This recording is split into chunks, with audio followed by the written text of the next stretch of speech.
Okay, there we go. Starting back over again, sort of. Okay, so thank you guys. I appreciate all the feedback there. John Payne and several others said that it was a clone channel, which means all the viewers out there, if you see anything at all questionable, anything remotely against Torah or the Jewish people or Judaism or anti-Semitic, and it looks like it's on my channel, know right away that there's a clone channel and it is not me. I would never do that in a million years. So thank you. We are back live again, and we will kick this thing off and continue on. Very good. Very good. Very good. Yeah, thank you all for the feedback. I appreciate that. Okay, so right now we have, we're basically moved to Leviticus, Leviticus 17:11 is where we're at right now. So, Rabbi, we're going to just recap the question and why we're here. The whole issue is, would Jesus have ever said, this is my body that you're eating, this is my blood that you're drinking? Would he make any kind of allusion or symbolism or analogy or whatever to people eating his flesh or drinking his blood? And the answer is no, going all the way back to Leviticus chapter 17, verses 10, 11, and 12.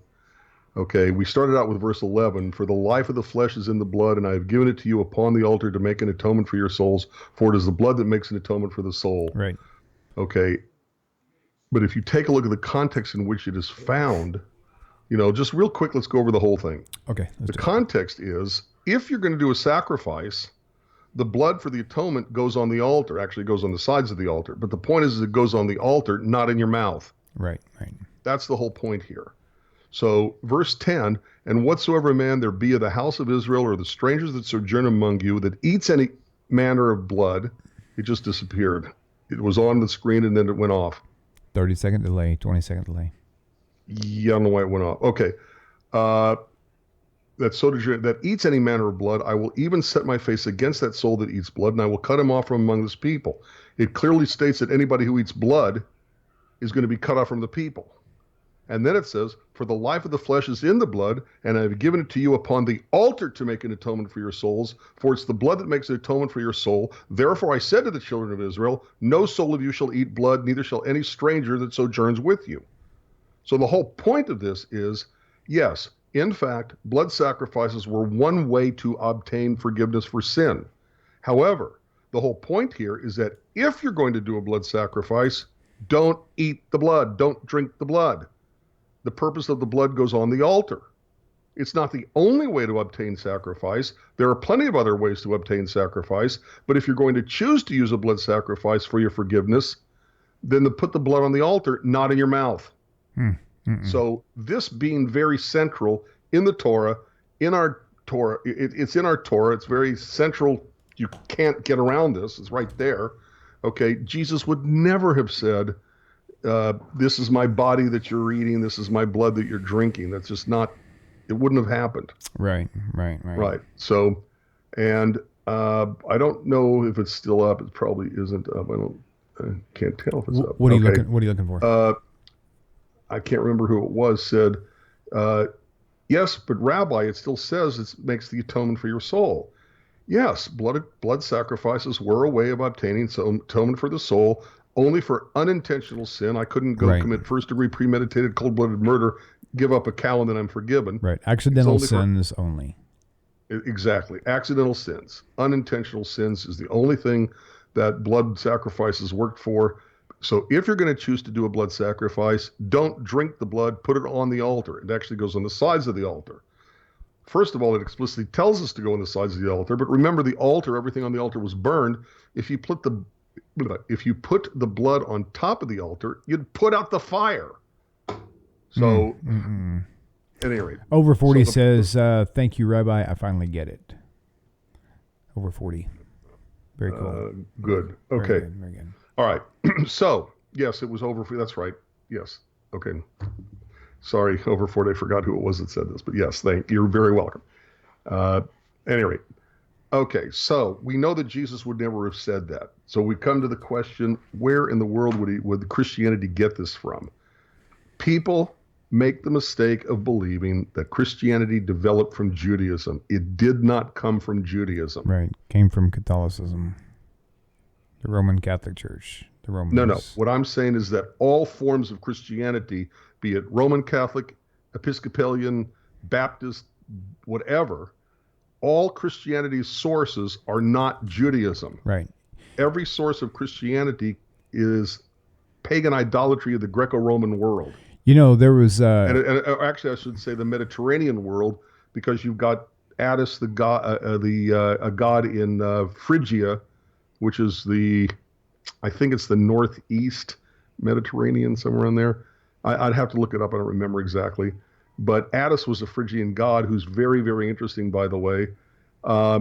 Attis was a god who defeated the bull, and this has a lot to do with astrology, okay, and which constellation the sun is coming up. And at any rate, the point is that just part of the ritual of the god Attis was to eat the blood and flesh of a bull because it represented Attis. And in the pagan world, in order to get your god inside you, you would eat the flesh and blood of the animal that represented your god.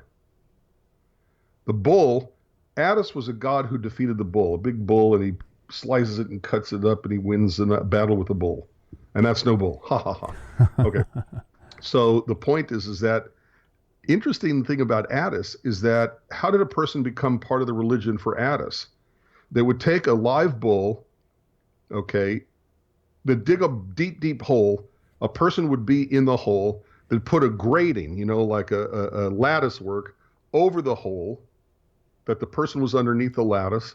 They would put a bull on top of the lattice standing there, and then they would start stabbing the bull, stabbing the bull, stabbing the bull, and the blood would rush down through the grating onto the person who was converting to Attisism, or the religion of Attis, and he would be washed in the blood of the bull. Sound familiar? Yeah. Washed in the blood of the lamb?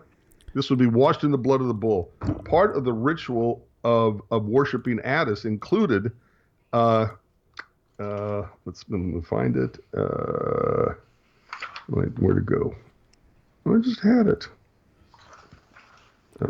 Whatever. You mentioned something. Wait a minute. You mentioned something earlier, and I couldn't remember. I had a really important follow-up. Attis was a typical god-man, born of a virgin and grew up to become a sacrificial victim and savior who was slain to bring salvation to mankind. So the myth goes. His body was eaten by his worshippers in the form of bread. He was crucified on a pine tree where his blood poured down to redeem the earth, because the blood goes in the earth. Images of Attis, which is also called Tammuz and Dumuzi, I'm not sure how to pronounce that, were nailed or impaled upon pine trees. And a goat was substituted for a boy in sacrifice. Wait a minute. Let's see. And then, it's going on with another thing. All you have to do to find examples is just type in pagan sources of communion. Pagan sources of communion. So you just reminded me. Get article after article after article after article, tracing the idea of communion, of explicitly wine and bread, or wine and flesh of the animal that symbolizes your God, to be consumed to get your God inside you. Okay, I want to say something that based on something we mentioned earlier.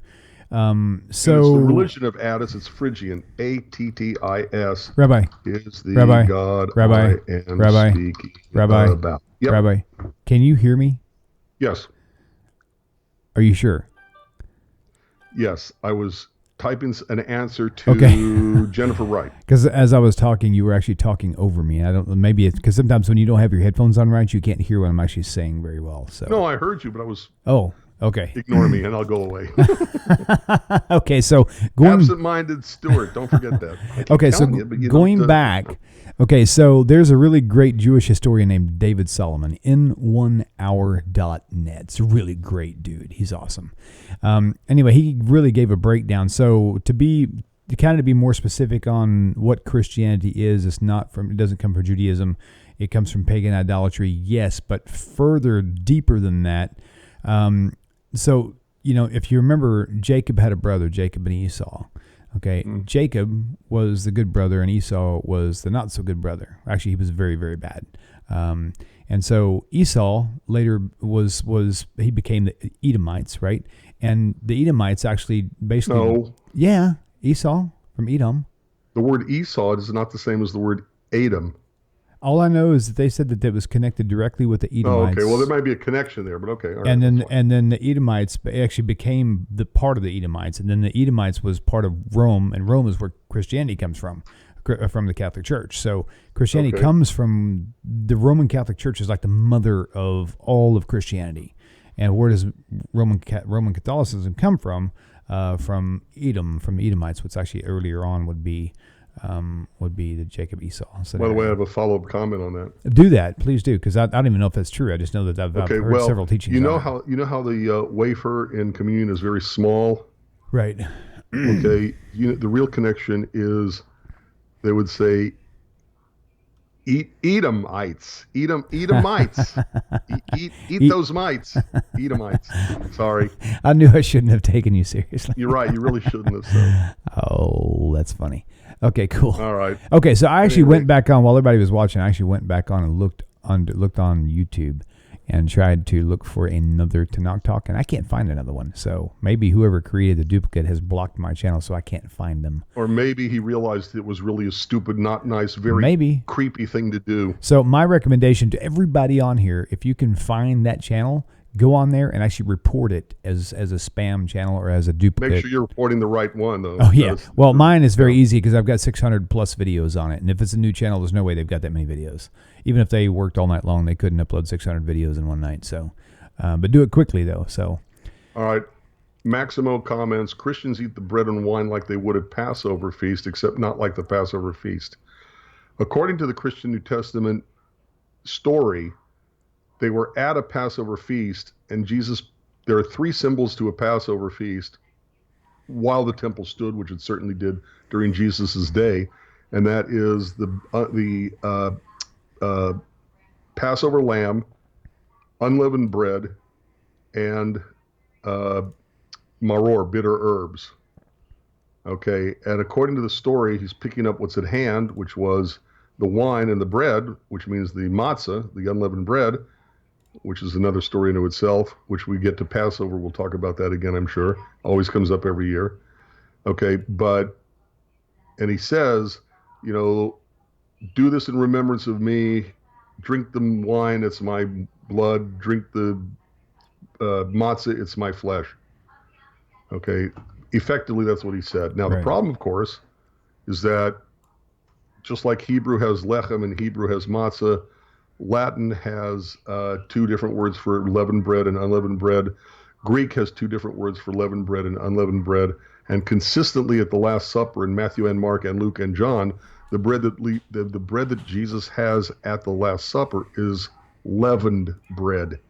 Artos, isn't that interesting? That's funny. And even the pictures you see of the Last Supper. Yeah, it's always a loaf. It's always a loaf. Yeah. It's really why? Because they're all loafers. I wear loafers. No, just kidding. Hey, here, another ironic, and we've talked about this before, but I always thought it was kind of interesting that if Jesus was supposed to be resting on the Sabbath and many other things, if that was Passover and it was a feast of Passover, most Christians don't even know that Passover is actually a period of time. It's not just a meal. It's not just a day. It's actually a full week plus a day, whatever. But they don't get this. So, and I was thinking it's kind of interesting if he was truly sent of God to die for the people's sins. One thing is for sure, he wouldn't have risen at all. He would have stayed flat. I know. Okay. That was not supposed to come off funny, but actually now that I heard it out loud, that actually did good. Sound pretty funny. I like that. I wasn't trying to be disrespectful. It wouldn't have stay flat. Yeah. So that's very funny, actually. Okay, so LOL a lot there. Sorry, that's true. The thing about forget the flat. Just think about the rising part. You're not supposed to let your bread rise. If he was the bread of life, right? Which I say he was born in Beit Lechem. He was born in the house of bread. Then why did he rise on the one time you're never supposed to rise? Funny joke. Interesting. I always thought it was a joke. I've never checked out the Arabic. I don't know if it's true, but I am told in this joke that Beit Lechem means the house of bread in Hebrew. Beit Lechem, Bethlehem, means the house of meat in Arabic, and eventually when the Jews and the Muslims get together, it'll be the house of sandwich, because the meat and the bread will get together. You reminded me of a funny that my grandmother told. My grandmother never tells jokes. She said, bless her memory. She said, you know, I mean, she never ever tells jokes, like ever. She's a very serious woman, and so she one day she said, you know, I saw something on the news that UPS and FedEx they're actually merging now for whatever reason. The cost is just going to be more cost effective. I said, are you serious? He goes, yeah, it's going to be called Fed Up. So anyway, moving forward. But right. And Fed Up, haha. What's her name? FedEx. UPS. Yeah, Jennifer Wrights asked the question about leavening and unleavening in a religious context. And in the Bible, in Exodus, roughly chapter 12, God tells the Jews that for the week of Passover, we're not supposed to have any leavening at all, not even in our possession, not in our homes. And we're only supposed to have unleavened bread to remember how the matzah, the unleavened bread, baked on their backs as they fled in haste to get out of Egypt. But they didn't have time to wait for the dough to rise. They just made it put it on their backs, and the heat of the sun would cook the unleavened bread, the bread whose dough didn't have time to rise. Right. So when I said that, did I get a rise out of you? Woo! I am just so funny. All right. No, but Joseph, you can rest assured though. Time to do the baking. To let the leavening rise. Yep. Okay. So. Right. Okay. So, at any rate, Jesus would never have said. By the way, that brings me to something else. Let's pretend he did. Let's pretend Jesus said to do it this way. Roman Catholicism holds the belief that the blood. Start over. Roman Catholicism has the belief that the wine transubstantiates. Trans, change, substantiate. Transubstantiate. So it changes its substance. To us, it still looks like wine, but it actually physically, actually, truthfully, reality becomes the blood of Jesus, even though to us it looks like wine. That's what transubstantiate means, to change its substance. Okay, and the wafer changes its substance from bread to the flesh of Jesus. Well, in Catholicism, if it's really the blood and really the flesh of Jesus, and Jesus's flesh and blood was human, wouldn't we call that cannibalism? For sure. To me, that's cannibalism. Humans eating human. Okay, somebody asked. Yeah, here we go. Well, one more. Okay, caller, sit tight. 1 second. Just real quick. Even if the Protestants say, well, we only do it as symbolic, then it becomes symbolic cannibalism. It's still cannibalism. Doesn't matter if you're doing it symbolically or if if you really think it transubstantiates, it's cannibalism. It's humans either symbolically or in reality eating human flesh and blood. Okay. Imagine this. Imagine symbolically committing adultery. Don't actually do it though, but do something that would symbolize it, or better yet, symbolize murdering somebody, like maybe wearing a cross on your neck. Yeah, symbolic adultery is called emotional adultery, where you're having no sex, but emotionally you're getting tied to someone beside your spouse. Okay, let's take this caller. Caller, welcome to the show. Brock, how you doing, brother? Fine. I'm calling about the MetaShare. just kidding. Just kidding. I haven't heard. Fortunately, I haven't been getting those messages for a while. But it's very close to the MetaShare number. That's why. Yeah. It's why did that number go down? Actually, I put it up. This is on a timer. No, let me put. Hey, I got a caller. I just want to see how long this thing's going to stay on screen. It's supposed to be on no limit, but for some reason it disappeared. Okay, Brock, what's up, brother? What's the question for us tonight? What do you got? Yes, I'm just gonna play devil's advocate because I know it's gonna get asked eventually, and I do see some new people in here. And I'm sorry for bothering you with this one, Rabbi, because I know you've answered this one 100 times. Doesn't matter, no bother. What is the significance of Jesus and the Passover lamb sacrifice? Like I said, devil's advocate here. No, that's good. That's good. That's what we're here for. This is good. And remember, we're going to do this again in a month because it's Passover time. We try to stay up on the time of the year or something. Right. Okay, so Brock, do you want to go ahead and hang up and listen in? We now that I know what your question is, we can hit it from so many different angles. No problem. Okay, bro. I'll call in later. Okay, thank you. Right, Shalom. Bye. No problem. Okay, that's it. All right, phone lines are back up. We're gonna ride that for a while. All right, so just real quick, what's the purpose of the Passover lamb? Why did they choose to do a lamb?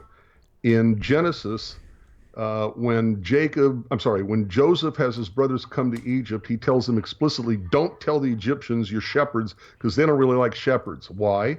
Because they worshiped the lamb. The lamb was a symbol of, now I forgot the name of their god, but the lamb was a symbol of their god. Imagine that, having an animal that symbolizes your god. So they worshiped the lamb because it represented one of their gods.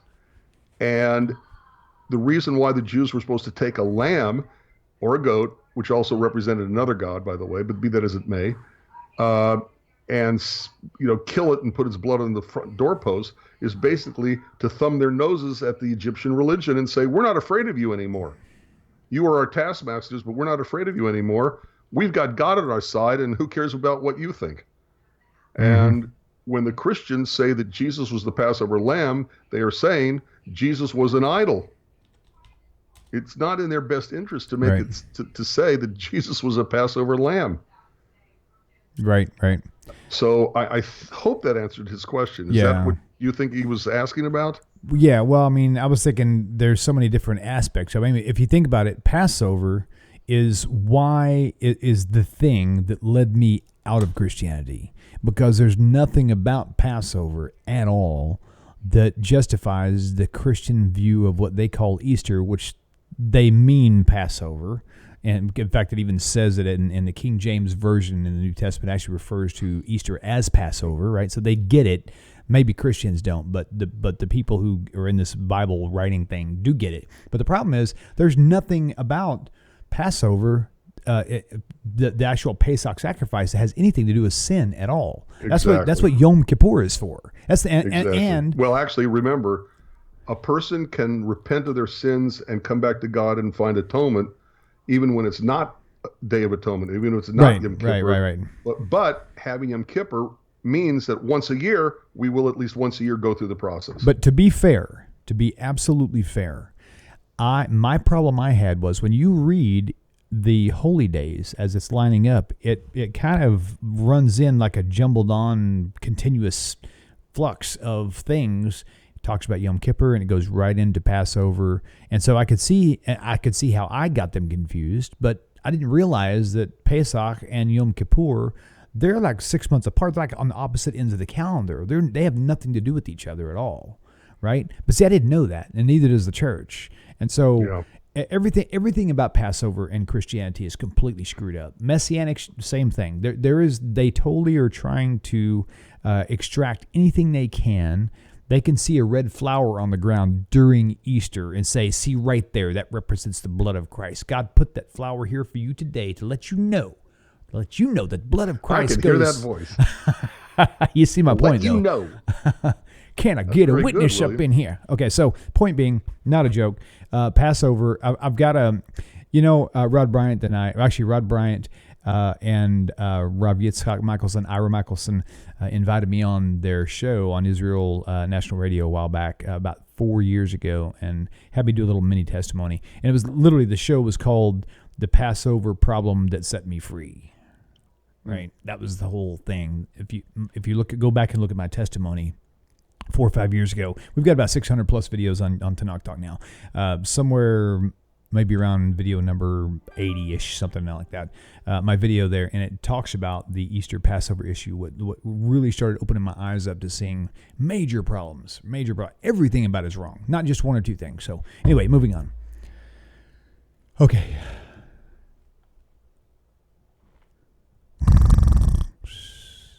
What?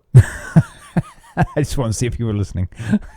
Well, I was actually reading the chats. Okay, good. So, phone lines are open. If you guys want to call in, feel free. 855-952-4253. This is William. Oh, thank you. Khnum was the Egyptian ram-headed god. Thank you, Yasmin. Very Yasmin good. Coates. Thank you. I can never remember that word. Chnum or Knum. Interesting. Noom. Yeah. Maybe just Noom. And there was also one with the goat head too. Right. But I can't remember who that was. At any rate. Yeah. Okay, so. Oh, by the way, Christopher Wyatt. I saw a funny thing that was what if Jesus had been killed by a guillotine instead of a cross? That. People yeah. would be wearing a guillotine instead of a cross. There's one of the most famous stand-up comedians ever was Lenny Bruce.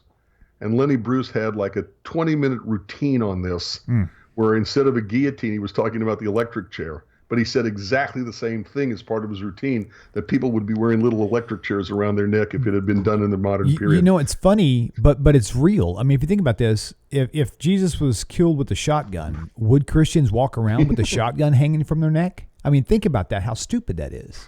I mean, I did it. I can't say that they're stupid because, I mean, that they do it because that's what they're taught to do, and I get that. I did the same thing. I wore a cross around my neck. I actually thought about getting a cross tattoo. Baruch Hashem, that never happened. But the thing is, that why would you do that? I mean, if he got slaughtered with a hatchet, a bloody hatchet, would you go get a bloody hatchet and put it around your neck to symbolize your love for this man? No, you would find something that would more represent his life. Anyway, that's not the point. So, right. Right. Now somebody up here somewhere asked me to talk about something. I can't remember. I can't find it all of a sudden. There's a lot of good comments on here. That's for sure. I've been watching around. Let's see. Okay, so anyway, if you guys, like I said, oh, you know what? I said the phone lines are open, but I've got the phone lines turned down. Well, put on the telephone number too. Yeah. Oh, yeah. I'll put it back up. And see, it disappeared again. Let me see. Let's see how long it stays up. So shout out to Julie out there. What's up, girl? Christo Omid Chazak. Hey, Christo, looking forward to meeting you in a few weeks face to face. Christo Cheney. Yeah, yep. I heard that. I'm going to be jealous. I haven't seen you, Rabbi. Why? Hey, whoa. No. Everything stops right now. You came here handfuls of times. All of a sudden, I don't get no love from you no more. You don't come up and see me no more. You don't buy me chocolates. You don't send me no flowers. What's up? You don't bring me flowers anymore. We need to do an in-studio again soon. I'm serious. Hey, Root Bray, good to see you. Kelvin, Ian, Christopher Wyatt, Timothy Wilson, Missouri Reaper, Lori Cash, Scorpion, Yasmin Coates. Good to see everybody tonight. Full house tonight for sure. Bluesman Sasquatch, Soviet Refuznik, one Golem. Wow, that's a mouthful. It's good to see you there, boss. Joseph. Oh, please. David the Goliath. I am speaking with Muslims who is saying Jews should convert to Islam because Muhammad is prophesied in Jewish scriptures. That's exactly what Christianity says. We should become Christian because Jesus is in the Jewish scriptures. I don't care if Superman is listed in our Bible. If just because a person's in our Bible doesn't mean we have to worship them. When are we supposed to worship a human being? Or when are we supposed to abandon God's religion created by God at Sinai called Judaism and go to a religion that, let's see, do math. So 2,300 years, give or take, after Mount Sinai experience, we're supposed to go join a religion that's 2,300 years later? Please. Anthony Perea says, I guess I'm on block. What are you referring to? Wait, that might have been him calling in. Maybe that's what he thought it was. What was that? Okay, so when you call in, guys, it takes a while for, not a while. Maybe take a minute or two. You go through a voice message, and then you on hold, and then we answer. So don't think you're blocked. And maybe that's what it was. So let me take this off here. The phone number stayed up this time. Get that off here. All right, welcome to the show. Please tell us your name and where you're calling from. My name is Alex, and I'm calling from Denver, Colorado. Alex, welcome to the show. How are you? Cold, too cold. I'm doing great. I'm actually, it's not really like a question, and I just wanted to comment about, earlier you were talking about like the lamb and, eating Jesus's blood and all of that stuff. And I just wanted to touch base on like, and just bring up a point about Jesus. I mean, I feel it's almost in the sense that it's almost like Aaron and the golden calf, that he was, Jesus is more so that one great sin that I can't group. I don't want to punish you all singly. I can't really do so. So I'm going to group you all in so it doesn't seem like it's unfair. And I almost think it's that same way, like you're trying to consume me, just like you went and you praised the bull in the fire. So now Jesus, in a sense, is that consumption of trying to consume God, which we know is impossible. It's just not possible. So I just wanted to make that point that is Jesus, like if you could touch base more on that, like Jesus, they are using him, to eat him is a way of consuming God himself, and no one can consume the soul, because he also states earlier in Leviticus, Deuteronomy, and all that about the blood is, that is not our portion. The soul Sure. and all that lies within. So if you're going to be eating the blood, and that is, our God, then in a sense, you're consuming the soul of Hashem, which is just blasphemy. Yeah, and that's a really good point. Don't hang up. Don't bring up that point. Yeah, don't hang up yet. Actually, that's a good point, because if you think about it, in all these foreign cultures, you even see movies on it now. People go hunting and they'll eat the heart of the deer because they believe that the soul of that deer will become part of them. It's all over paganism. Right? It's all over the cultures of the world, where like your example of the deer, to get the power of the deer, we have to eat its blood, or we have to eat its heart, or whatever. This is a classic social whatever. It's in every single ancient culture. Sadiq, it's good to see you, brother. Thank you. He's one of my moderators on YouTube here, guys. Gustavo, yeah, there's a whole bro. chapter on eating the God. I'm sorry, go ahead. And that's the reason why I wanted to bring that up is I almost feel, as a sense, if anything, he was more so the golden calf that emerged from the flame. He's that one great sin that we're all going to group together for sinning on eating Hashem, and now we can all be punished as a whole, opposed to I'm going to feel it's unfair if you punish me for this single deed I did under this deity, or I did a deed under this deity. Well, then once the bull emerged from the flame, or Jesus emerges from Nazareth or from his manger, that was grouping us all into one final great sin, where now I can actually punish you all as one and not make it seem as if it's fair. Right. Hey, don't hang up, and Rabbi, don't say anything just yet. I need to make a comment for YouTube. There's a few people. There's really only one, but I say a few, so I don't want to single anybody out. But I'm going to have to single you out so you know who I'm talking about. 1611 KJV, 1911 ACP. If you're going to comment, you've got good comments, but you're adding hate speech in there. Stop that bullcrap. I don't tolerate that on my channel.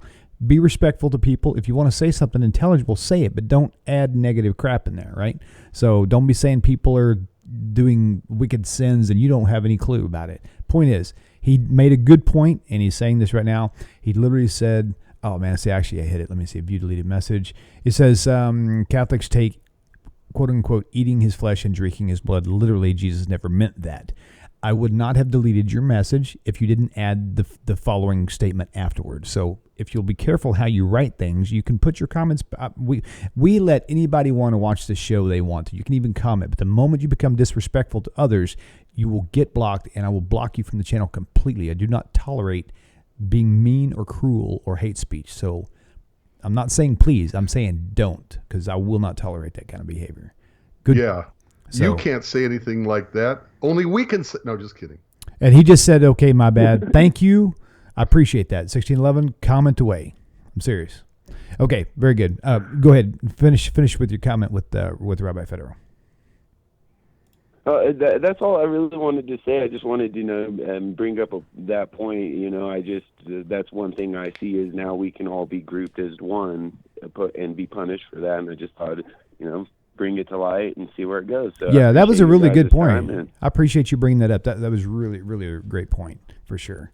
And I apologize. I called in you tried answering one of my questions when you had Tovia on, and I'll get back to you on that. It was Ezekiel passage 16, 17. So I'll be back with you in the future. William, you enjoy your day, and I appreciate you as well, Rabbi. Thank you, enjoy the rest of your day, and I'm going to jump back on and watch you guys now. Okay. So I appreciate you, man. Thank you very much.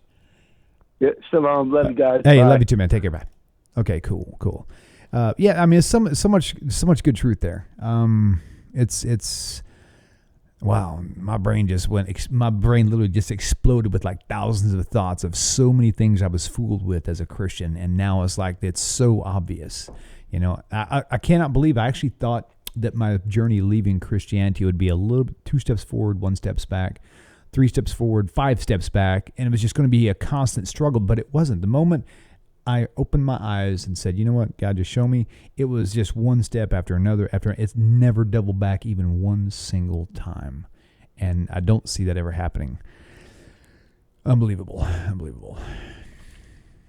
So, moving forward. David the Goliath asks, Muhammad heard and plagiarized the fire story where Abraham gets thrown into a fire. Yes, but it wasn't plagiarized from Abraham. It was plagiarized from Daniel. But yes, Muhammad heard the story of Daniel and made it about Abraham for the Quran. So let's see. And truth about Islam, I don't know why he's got that kind of gosh. Name, is your classic Christian, yeah. Pour out the crap. Did you see Over 40's reply? Typing in all caps doesn't make you correct. Yeah, that was a great answer. And truthfully, this is something else that somebody else commented. Typing in all caps means that you're yelling, so you're being disrespectful. Don't do that. If you want to comment, that's fine. And to answer you, Christians are the true Jews. I'll be honest with you, truth about Islam, that is probably one of the most ridiculous statements I have ever heard in the past 5 years. No, but it is classic replacement theology of Christianity, so. Right. But again, now keep in mind, who cares what they think? I do, because I was a Christian at one time for many, many years. So truth about Islam, I'm criticizing you from an intellectual perspective. I was where you're at. I know what you've been taught. Trust me, this is not something new. You're going to learn as long as you keep your ears open and your eyes peeled. You're going to learn some stuff that's going to change your opinion. They don't want to learn. They're throwing out their mustard seeds of faith because they think that they keep putting this out there, it'll mean something, and everybody basically ignores it. Right. We're used to the Christian crap. Very good. You can criticize me all you want.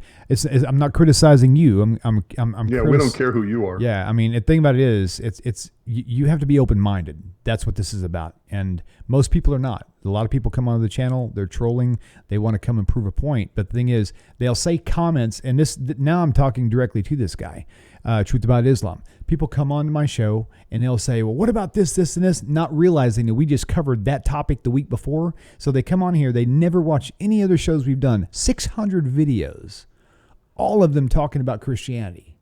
Couldn't care less. Right. And so the thing about it is, I actually think in this particular case, Truth About Islam probably right now at least doesn't care. But maybe this will sit in his brain and begin to grow in that mustard seed of doubt, as you say, and eventually grow into something, enough curiosity for him to try to research this himself to find out if there's truth to it or not. Never going to happen. Right. Very cool. Very cool. Where are we at on time? All right, I have no idea, but Ron Weinberg asks, should we regard Hindus and Buddhists as idolatrous? We have never suffered persecution from them, unlike Muslims and Christians. What's the Jewish view of Hinduism and Buddhism? First of all, whether we suffered persecution from a group or not is irrelevant to how we view their theology and belief system. Okay. We don't reject Christianity because of how they treated us. We reject Christianity because basic theology of Christianity is unbiblical. Okay, Hinduism, let me tell you a story. I used to teach One second, Rabbi, one second. Go ahead. Truth About Islam, hold on to that thought. I'm going to make a direct comment on your last comment. If you guys didn't doubt your faith, you wouldn't be doing this. Do not go anywhere. I'm going to address you directly on that as soon as Rabbi is finished. Rabbi, go ahead and continue. Well, just real quick. I used to teach a comparative religion class for the, I can't think of the name of it, Melton School, which is a introduction to Judaism. It's a 2-year curriculum. Anyway, and I would get the graduates and we would do a comparative religion, which would include, brace yourselves, I know we're going to get hate mail on this, from Jews. Right. We would go to Christian, Muslim, Hindu, Buddhist places of worship and get a tour. We wouldn't be there for the services, but we would tour the places. and we went to a Hindu temple, and boy, did that tell me what Abraham and Sarah were up against. I mean, we're talking people literally bowing down and worshiping a physical idol of their God. Or a family that lived next door to us where this girl was playing with my daughter, and she had this, it was like a hand painted, but it looked almost out of focus. But it was painted a picture of a person on her shirt. I said, by the way, who is that? And she goes, oh, that's our God. So yeah, I would say Hinduism is clearly idolatry because of how they treat their gods. There are multiple gods for one thing. They'll say, oh, but it's the incarnation of a single God. Well, yes, but if they're worshiping an incarnation instead of that one God, then it's multiple gods. It's polytheism. It's not monotheism, and it's idolatry because by definition they're worshiping something as if it was God when it isn't God. A Buddhist will claim that they don't have a theist view of God, that theirs is more of a philosophy, et cetera, et cetera. First of all, or it's not a religion, it's a philosophy. Well, yeah, it's a religion, okay? But the way in which they view theology doesn't coincide with a Jewish view of a God of any kind. You cannot therefore say that Buddhism is strictly idolatry, okay? But we would still reject Buddhism as not biblical. So I'm not sure I would call Buddhism idolatry, but I would certainly call Hinduism idolatry because I've seen it in action. And like I said, it really tells me what Abraham and Sarah were up against. Well, if you think about only believers in the one true God on all of planet Earth. It would seem like Buddhism would be idolatry because, I mean, everywhere I've gone, I've seen a Buddhist temple. They've got their little idol of little Buddha there, and they pray to it, and they do all this stuff. But the statue of Buddha. Okay, the way I was told by Buddhists is that pictures and sculptures and whatever in Buddhism point to things. Okay. In other words, the masses were ignorant. They did not read and write. They couldn't hand out a Veda, which is the holy scripture, whatever you want to call it, of Hinduism. They would have to have a picture, and then elements of the picture would tell the story that they're trying to tell about their religion, whatever the story was. And so the picture of Buddha is to direct their thoughts towards the teachings of the Buddha or something like that. Right. Okay. However, even if you didn't say it was idolatry, you could certainly say it's idolatrous, of or pertaining to or like idolatry. Very true. Because of what you're saying. Exactly because of what you're saying. Even if it's not idolatry, it's idolatrous. Gotcha. Okay, so truth about Islam. Your comment said, if you guys didn't doubt your faith, you wouldn't be doing this. First of all, the only way you could find out why I'm doing this is if you went back and watched my testimony, right, on this show, because it explains everything. So if you really want to know the truth of why I'm doing this show, and not try to assume what you want me to be doing it for, you would find out that I was raised as a Christian for many years. My father, my grandfather, my Uncle John, all of the male relatives in our entire family, my entire history, were all preachers, pastors, evangelists, you name it. I was a preacher myself. I even drifted off of the main Christian thing because I was doubting Christianity, not doubting Judaism. And I found out that Messianic seemed like it made more sense. So I decided to go down the Messianic, which is still Christian. It's a Christian plus the Old Testament. And I started doing that for 4 or 5 years, like really studying deep into this thing. And there was more problems there. So my doubts were actually in the Christian New Testament, not in Tanakh. So your accusation is actually just backwards. Now, with that little bit of jewel of information there, I really encourage you to go back and look at the videos of my testimony. I've got probably 20 or 30 testimonies of Christians, not just Christians, but people who are pastors, ex-pastors, pastors' wives, pastors' preachers' kids, people who were studied, not church pew warmers, not C&E Christians, Christmas and Easter, but people who were dedicated to study, like the Bereans, would go in and actually find out this stuff, research it in the Hebrew, leaving Christianity in droves. And these are pastors, not random, shady Christians who don't really care about even studying their word. Right? This is a very, very, very, very, very serious claim you just made, and you need to understand it from the proper perspective. And now but let me respond to that too, William? Brock, sit tight. Brock, sit tight. We'll be right with you. Okay. Yeah, just bear with me. It'll take 2 seconds. That's fine. Well, more than that. But he says that we're only doing this because we're, how did he word it? Because we have doubts about our own faith. We have doubts about our own faith. First of all, what we're doing is answering questions about our religion. Okay, we have the right to answer questions when people ask us questions about our religion. We're just here to answering questions. We may begin with a topic, okay, because it's a topic we think is of interest. Right. But if you want to find out somebody who is only doing something because they are validating or trying to, for themselves, they're validating their religion, how about looking into a mirror? Mm-hmm. Why is he coming to our answer questions about Judaism, compare our religion to the people who are asking us questions, whatever, and then talking about his religion, except for the very reason he is blaming us. Because he's trying to validate it to himself. I don't think he actually has doubts, though. I think he saw my post. Oh, I think he has No, I'm doubts. serious. I literally think, because I actually put up a very provocative ad for the show tonight. And I think it actually caught his attention and saying, wait a minute, that's not true. I'm going to go and set these people straight. I don't think he's doubting it. Now, he may be doubting it now, but I don't think he doubted it when he came onto the show. But I guarantee you, if he's not doubting it right now, then he's not using his brain. He's using programming from Christianity. That's how it works. If you're using your brain. By the way, in the same way that he would say, I don't doubt my faith. I don't doubt my faith. Well, guess what? Neither do we. And what we're doing here has nothing to do with it. That's just silly. All right, so phone call. Yep, phone call. Brock, what's up, brother? It's been a long time. Yeah, no, I had no internet or computer for a while there. Oh, that's okay. All right, what do you got, boss? Yes, I saw something on chat. I would like you guys to put your opinion on this. It says, Jesus always wanted to focus on God from my understanding anyways. That's what it said, not my anyways. Right. Oh, yeah. Okay. Jesus also, I could say that's partially true. I mean, whenever it came down to, I'll give you an example.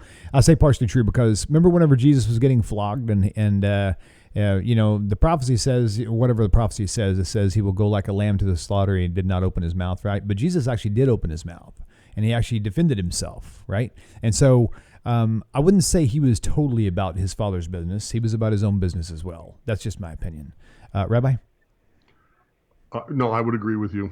I just, that you're right. Okay, cool. Hey, Brock, call in as much as you can actually be the go-to guy on. If you see a good question on here and we missed it, feel free to call in. That's actually probably a good game plan. And say, hey, so-and-so asked the question. Yeah, I appreciate that. Answer? That's very cool, man. Appreciate that, Brock. All right, Maria asks, why did people create the word religion? What does it mean? There's no such word in the Bible. You may be familiar with the word ligament. Okay, you may be familiar with ligation. Okay, L-I-G or L-I-G-I, either way means a connection. Okay, how our muscles connect to our bone is through a ligament. So re-lig is to reconnect. And so religion is how we connect and reconnect again to each other and to God, however we may see God, okay, in a very systematic, what's the word? Systematic, in a system. Okay, right. The system we use to connect to each other and to God. Okay. Right. And Sadiq Vanderhoof, thank you again. I will point that out again. This channel is totally open for anybody of any faith, any religion. I don't care what you claim to be. Respect is the only thing we tell you to do. You can watch. You can even comment. You can comment counter to what's teaching here or whatever the case may be, as long as it's respectable. No hate speech, no cursing, nothing that's going to like really try to slam somebody. Just if you got something that's a valid thought, put it out there. We want to hear it. In fact, I encourage that. So Christians, Muslims, whatever, just be respectable. I don't really care. Just as long as you're respectable to everyone on the channel, that's all we ask. That's all we ask. Thank you, Sadiq. Right. Appreciate that clarification necessary. Robin Smith says, an atheist told me that Judaism is a false religion because none of our prophets ever existed, and Judaism is just like ancient Greek mythology with no basis in history. How do you argue this? You argue it by archaeology. Okay, archaeology has discovered so much. There are references in archaeological finds to kings of Judah. I think they found one with the reference explicitly to Solomon. Uh-oh. Okay. You're not going to convince an atheist. Okay. They're going to take a look at all religion as equal and the same. So Judaism, Christianity, mythology, Greek mythology, Roman mythology, all the same, lump us together, and you're never convince them of anything. But then again, how does he respond to things that archaeologists find deeply buried in the ground that make references to things that are explicitly stated in our Bible? Right. Okay, so that would be my response. Right. You know, there's Biblical Archaeological Review, BAR, the Biblical Archaeological Biblical Archaeology Review, BAR, and I'd go look around there. You may want to just Google archaeology and the Bible or something like that and see what you find. I think you'll be very pleasantly surprised, and I think your atheist will be surprised, but it's not going to change his mind. He's an atheist. Okay, ready to go. Welcome, Kathy Daniels. What's the question for Rabbi? Bet you didn't know I knew you were calling, huh? Yeah. Am I on the air? You are live on the air. Yes, ma'am. It's alive. Hello, Kathy. What's the question for Rabbi? Do me a favor. Am I on the air? You are live on the air. Do me a favor and turn down your computer. I can hear it in the background. Oh, okay. Yes, I have a question for Rabbi Stuart. Okay. Yes. My question is, well, it's not really a question. It's a statement. Okay, it's a statement. Go ahead. Of like I would like you to address this. How do you okay, like Christians try to say that drinking his blood and eating his flesh is symbolic. They try to pass it off as being symbolic. Okay. Right. The communion, that it's only symbolic. How can you prove that even something symbolic would be idolatry? Kathy, let me ask you a quick question, if you don't mind.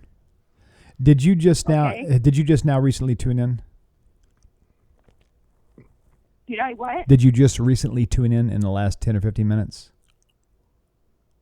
Yes, why? Because we've already discussed those specific details. So why don't you wait until after the show and rewatch it from the beginning? It's going to answer all your questions for you, dear. Oh, okay. Okay. Oh, okay. Very good. Very good. Thank you for calling in. That's still a great question, though. That's what the whole show's about. Thank you so much. Okay. Shalom. Okay. Shalom, shalom. Take care. Shalom, bye. shalom.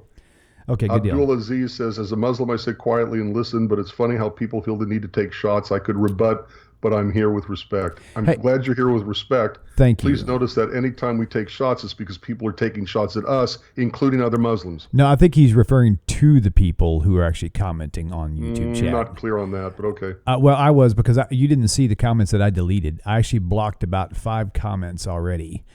People making. Hey, it's a busy night tonight. People making really, really hateful comments about Muslims and stuff like this, and I don't, like I said, I don't tolerate that. If it shows up on chat, it's because I missed it. I would probably agree with you. Right on. Okay, caller, tell us your name and where you're calling from. Hi, I'm Tammy from San Antonio, Texas. Hi, Tammy. Would you do me a favor and turn your computer down for me for a minute?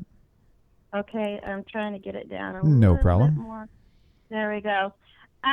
Yes, I had a question. Have either one of you read Caesar's Messiah? Oh, I've seen. To invent Jesus? I have seen the YouTube video on it, and it is very provocative. It's very, very thought-provoking. I have not seen for sure. It's very interesting. Very, very interesting. Yeah, it is, because a big part of my journey to becoming a Benoach was basically looking at the history of Christianity and starting to see a lot of flaws of where a lot of it was built up for campaigns for building an army who, war against, other kingdoms that were coming into being. And it just seems like, with the books in the New Testament, nothing congeals right. Everything contradicts one another. That, how fabricated does the New Testament really become? Very. Mm-hmm. Yeah, Caesar's it's very, very fabricated. Sadiq, look up two comments at Julie Taylor's. She's actually got it typed in there, the name of the video, and you could find that on YouTube. And it's very, very, very interesting. In fact, that's so interesting. I don't know that I believe it 100%. Where are you reading? On chat, Julie Taylor actually repeated the title of the video, Caesar's Messiah. Yeah, Caesar's Messiah. And so you can find it on YouTube as a full video. It's like an hour and 20 minutes or an hour video. I'm not sure. It's pretty long. It's really, really nice and very in depth. So interesting for sure, no doubt. Hey, Ken Chambers, good to see you, brother. Let me know if you covered it. Yeah, we covered it. Okay, good deal. We covered it. Good. I'm really feeling badly because of how I jumped on Abdul and I was wrong. I'm sorry, Abdul. You were right. That's okay. And to defend our sweet rabbi here. Don't defend me. I was wrong. Well, maybe in general, but as a blanket statement, you were right, because actually people come in and take jabs at us and actually hosting the shows. That's not what he was referring to. Right. But I mean, so anyway, moving forward. Thank you. Thank you all for your... God. Matzah is the food of healing. It is the worst tasting. Tammy, thank you for your call. It is a joke within my synagogue of how much I dislike matzah. Okay, I'm turning the phone lines off, guys, just because we can't stay here for another 6 hours answering as much as I would love to. You know what would be so cool? I would love to just get on like one day and just start going and just not even just have one long 12-hour show, just constant. Just blow and go, man. That'd be so cool. But unfortunately, I can't do that. Why? Have you noticed that matzah is really good with anything and everything put on it? That's because it has no flavor. Because it has no flavor. Oh man, that's funny. Truth is, you can have all the matzah you want. Yep. Interesting. Yep. Well, Rabbi, it is, we don't, I think we probably, actually we've got an hour on this one, about 10 minutes on the other one. So, and plus it's actually getting kind of late. You've got to go, I've got to go, and we will, it's been fun. It's been a really great show. I delete the first 10 minutes one. No, I don't want to do that. You're kinder than I am, as usual. It's good. It's good to go. Yes, it gets you plenty of carbs and fiber, but woof. It's like plaster. It's like drywall. Right. That's oh, that's funny. You got to figure out a way to make it taste good. Actually, Bill, you take matzah, you take kosher for Passover cheese, and then cover it with kosher for Passover ketchup, microwave it, and you've got matzah pizza. That's what awesome. I live on. That's awesome. But it really hides the taste of the matzah. Well, thank you all. Been a great show. A lot of great questions. A lot of good activity on the YouTube chat, and also some very good understanding. I actually had corrected one person. He very, very quickly apologized. Thank you for that. And I really welcome people who've got a just kind spirit. That's what. And once again, I'm putting up the on the chat my request for making a donation to you. Thank you. That's very kind. I really appreciate that. And so, in fact, so if you guys really do enjoy the show and you would like to help me along with the financial journey, and it really is, it takes a lot of money to pull this off, I would appreciate that very much. TanakTalk.com, look on the homepage. If you look at the very bottom, there's a little PayPal button at the bottom. Anything you could do would be certainly highly appreciated. And those ones that come in regularly are really, really helpful. It takes a lot of load off my brain. So thank you all. Man, golly, it's so good to see everybody. I feel like as I'm starting to see all the names each week on chat, I feel like I'm starting to get to know the people, even though I don't know them. I never met them. I mean, some of them I know more because they're on Facebook. Julie Taylor, you're a crazy nut. Love you, girl. Missouri Reapers, good to see you. Wally Cleaver, people I haven't actually mentioned, Sean Gibson, James, Laurisha, thank you for all tuning in. Abdul, thank you again, my brother or cousin, if you want to call it that, however that works. Thank you for your understanding and your kindness. Tell Tovia to let you get some. Right on. Okay, cool. Hey, why is that actually held for review? That's funny. I like that. Musical notes. That's cool. Cool. Okay. So anyway, I could keep looking at your comments because y'all won't go away. So I'm going to have to go away for you. So you guys rock, man. Thank you. Thank you, Rabbi. You're my rock star. Always a pleasure. It's always fun. Really, really appreciate it. Appreciate you and appreciate all the viewers out there. Thank you so much. And we'll talk to you soon. Shalom, shalom. See you same time, same place next week. Hashem willing. You guys stay cool and we'll catch you on the other side. Peace out.